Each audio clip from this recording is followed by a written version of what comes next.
रायगड जिल्ह्याला उद्या red alert जारी, नागरिकांना सतर्क राहण्याच्या जिल्हा प्रशासनाकडून सूचना। अहमदनगर छत्रपती संभाजीनगर महामार्गावरील पांढरीपूल घाटामध्ये दरड कोसळली, बांधकाम विभागाकडून दरड हटवण्याचं काम सुरू। नंदुरबार जिल्ह्यातल्या देवगोई घाटात मुसळधार पावसामुळे दरड कोसळली, कोसळलेल्या दरडीमुळे वळण रस्त्यावर वाहतूक बंद।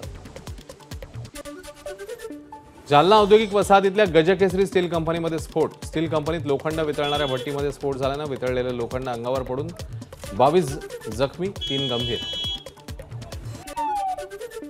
नाशिकच्या भद्रकाली पोलीस ठाण्याच्या हद्दीमध्ये हिट अँड रनची घटना, मद्यधुंद वाहन चालकाने 2 चारचाकी आणि दुचाकीला उडवलं। मद्यधुंद अवस्थेत गाडी चालवणाऱ्या समाज कल्याण विभागाचा अधीक्षक विजय चव्हाणला अटक।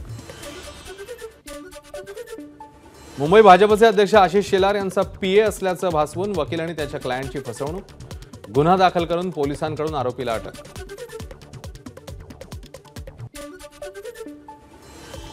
रोहित पवारांचं पंतप्रधानांना पत्र, महाराष्ट्रात महिला सुरक्षित नाहीत, त्यामुळे शक्ती कायदा केवळ महाराष्ट्रातच नव्हे तर देशात लागू करावा, रोहित पवारांची पत्रातनं मागणी।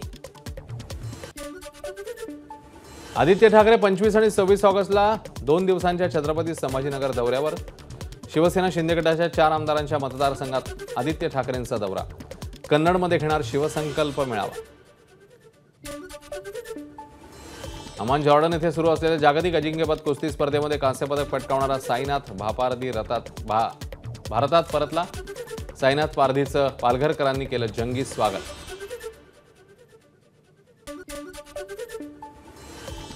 केंद्र सरकारची सरकारी कर्मचाऱ्यांसाठीच्या युनिफाईड पेन्शन स्कीमला मंजुरी, 25 वर्ष सेवा केलेल्या कर्मचाऱ्यांनाच मिळणार लाभ, 1 एप्रिल 2025 पासून लागू केली नवी योजना।